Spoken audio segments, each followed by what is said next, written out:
কুমিল্লা বিশ্ববিদ্যালয়ে কোটা নিয়ে আন্দোলনরত শিক্ষার্থীদের সঙ্গে পুলিশের সংঘর্ষের ঘটনা ঘটেছে।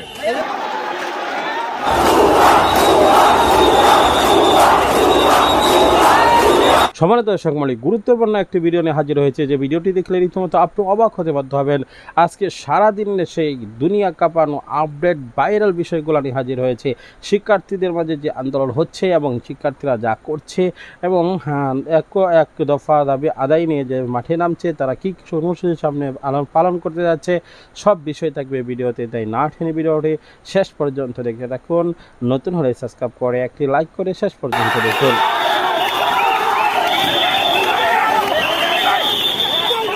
সরকারি চাকরির সব গ্রেডে অযৌক্তিক ও বৈষম্যমূলক কোটা বাতিলের দাবিতে ঢাকা চট্টগ্রাম মহাসড়ক অবরোধ করতে যাওয়ার পথে পুলিশের বাধার সম্মুখীন হয়েছেন কুমিল্লা বিশ্ববিদ্যালয়ের শিক্ষার্থীরা। এ সময় পুলিশের সঙ্গে শিক্ষার্থীদের পাল্টাপাল্টি ধাওয়ার ঘটনা ঘটে। বৃহস্পতিবার বেলা 3:15টার দিকে বিশ্ববিদ্যালয় সংলগ্ন আনসার ক্যাম্প এলাকায় এই ঘটনা ঘটে। পাল্টাপাল্টি ধাওয়ার সময় পুলিশকে লক্ষ্য করে ইটপাটকেল ছোড়েন শিক্ষার্থীরা। পরিস্থিতি নিয়ন্ত্রণে পুলিশ কয়েক রাউন্ড পাকা গুলি ও কাঁদানে গ্যাসের শেল নিক্ষেপ করে। এতে পুলিশ, সাংবাদিক, শিক্ষার্থী সহ অন্তত 20 জন আহত হন। তাদের কয়েকজনকে বিশ্ববিদ্যালয়ের অ্যাম্বুলেন্সে করে হাসপাতালে নিয়ে যেতে দেখা যায়। ঘটনাস্থলে আছেন কুমিল্লার অতিরিক্ত পুলিশ সুপার খন্দকার আশফাকুজ্জামান। তিনি প্রথম আলোকে বলেন, আমরা শিক্ষার্থীদের শান্ত করার চেষ্টা করছি, শিক্ষার্থীরা আমাদের উপর হামলা করেছেন।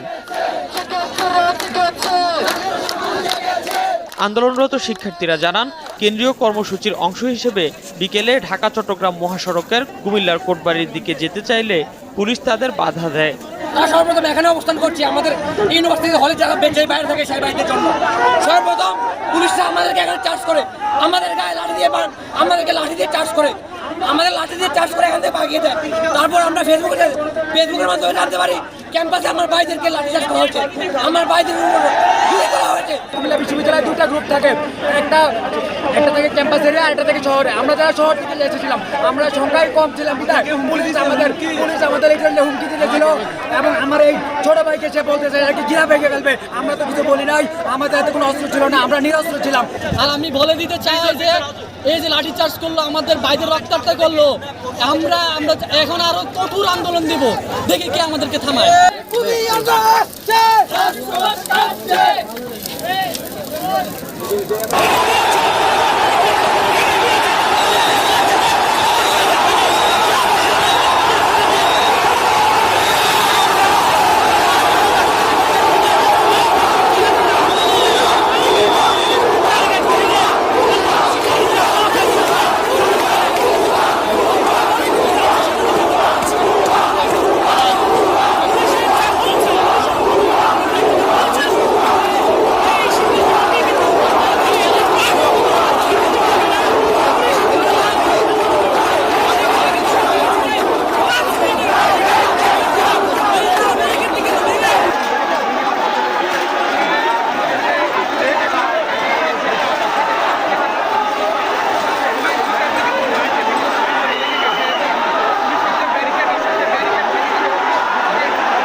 সকল গ্রেডে অযৌক্তিক ও বৈষম্যমূলক কোটা বাতিল করে কোটা পদ্ধতি সংস্কার করার এক দফা দাবিতে আন্দোলনে নেমেছে চট্টগ্রাম বিশ্ববিদ্যালয়ের অধিভুক্ত কলেজের শিক্ষার্থীরা।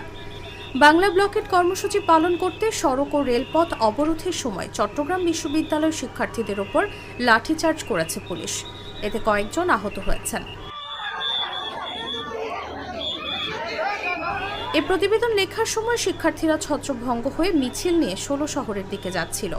বৃহস্পতিবার দুপুর ২:৩০ ও বিকেল ৩:৩০ শাটল ট্রেনে করে চট্টগ্রাম বটতলী স্টেশনে অবস্থান নেন শিক্ষার্থীরা। এরপর বিক্ষোভ মিছিল নিয়ে শহরের টাইগার পাস এলাকায় আসতে গেলে পুলিশের বাধার সম্মুখীন হন তারা। আধা ঘণ্টাব্যাপী কথা কাটাকাটি শেষে মিছিল নিয়ে সামনে এগোতে গেলে পুলিশ লাঠিচার্জ করে।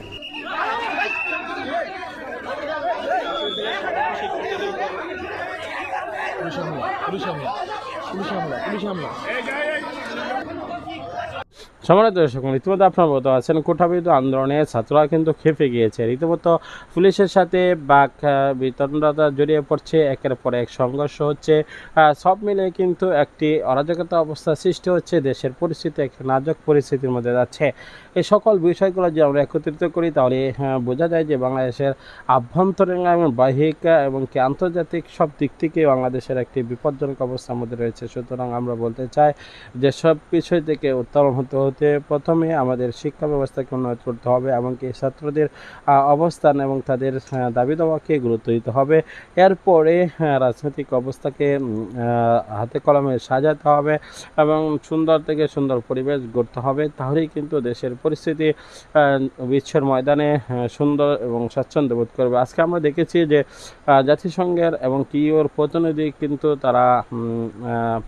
তারা রাস্তায় পাশ দিয়ে হেঁটে হেঁটে রাস্তা পার হয়েছে, কেননা তাদের আন্দোলন এবং গাড়ি ব্লকেট ছিল প্রায় ৫-৬ ঘন্টা পর্যন্ত। সেই জন্য তারা নিজস্ব জায়গায় যাওয়ার জন্য হেঁটে হেঁটে গিয়েছে। সুতরাং এই সকল বিষয় আন্তর্জাতিক বিষয়ে আলোচনা হচ্ছে। আপনাদের এই বিষয়গুলো নিয়ে অভিমত জানাবেন এবং এটা সমাধানের জন্য একটি মতামত কমেন্ট সেকশনে জানিয়ে দেবেন। পরবর্তী ভিডিও পাওয়ার জন্য সাবস্ক্রাইব করে পাশে থাকা বেল বাটনটি অন করে দেবেন। দেখা হচ্ছে পরবর্তী কোনো ভিডিওতে। ভালো থাকুন, সুস্থ থাকুন। আজকের মতো বিদায় নিচ্ছি। আসসালামু আলাইকুম ওয়া রাহমাতুল্লাহ।